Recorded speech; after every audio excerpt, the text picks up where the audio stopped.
Assalamualaikum warahmatullahi wabarakatuh. Selamat malam semuanya. Saya Umi Azhara, NIM 632000167, kelas 633C31.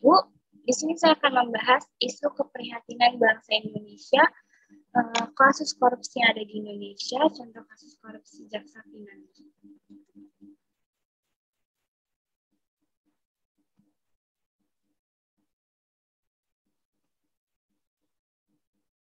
Korupsi. Korupsi merupakan tindakan melawan hukum untuk memperkaya diri sendiri yang secara langsung maupun tidak langsung merugikan keuangan atau perekonomian negara. Yang berasal segi material, perbuatan itu ditinjau sebagai perbuatan yang bertentangan dengan nilai-nilai keadilan masyarakat.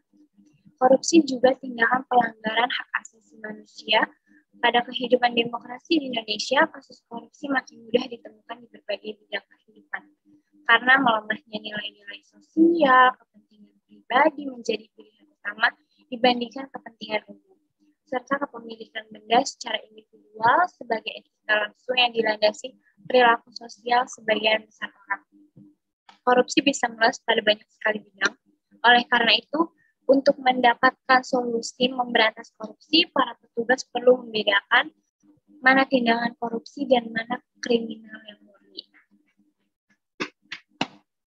Di sini ada kondisi yang menyebabkan kemunculan korupsi. 1. Lemahnya keimanan, kejujuran, rasa malu, moral, serta etika. 2. Rendahnya integritas serta profesionalisme. Yang 3. Lemahnya keterampilan hukum. Ada mungkin gaya hidup yang konsumtif, lalu mungkin proyek yang melibatkan uang rakyat dalam jumlah yang besar. Lalu di sini ada jenis-jenis tindak korupsi. Yang pertama ada penyuapan atau memberi atau menerima hadiah atau janji. Yang kedua ada penggelapan dalam jabatan. Yang ketiga ada pemerasan dalam jabatan. Kasus korupsi Jaksa Pinangki. Kasus korupsi ini terjadi di tahun 2019. Dr. Pinangki Sirna Malasari, SHMH. Seorang jaksa di Kejaksaan Agung yang membantu kasus Joko Sugiarto Chandra yang menjadi buronan kasus korupsi KCB Bank Bali yang berada di Malaysia. Pinangki diminta untuk membantu Joko agar kasus masalahnya tidak bisa dieksekusi dan dia dapat kembali ke Indonesia tanpa harus menjalani pidana. Pinangki melakukan hal tersebut tidak sendiri, tapi ada seorang jaksa lain yang membantu, yaitu Anita Kaupaki. Joko menjanjikan kepada Pinangki memberi uang sejumlah 10 juta US dollar. Untuk mengurus kasus tersebut, Joko memberi kepada Pinangki sebesar 1 juta US dollar, diberikan dahulu sebesar 500.000 US dollar sebagai uang mukanya. Pinangki memberikan 50.000 US dollar kepada Anita.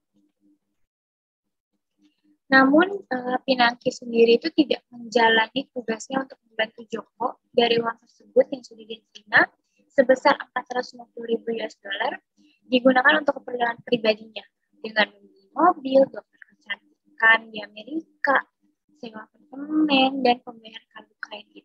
Dengan itu dia ditetapkan 3 tindak pidana dengan pasal berlapis. Dari kasus Pinangki dia dijatuhkan vonis 10 tahun penjara dan denda sebesar 600 juta. Lalu Pinangki mengajukan banding ke pengadilan tinggi dan dikabulkan menjadi 4 tahun penjara dan denda sebesar 600 juta karena dia mengakui kesalahan dan memiliki anak yang masih berumur 2 tahun.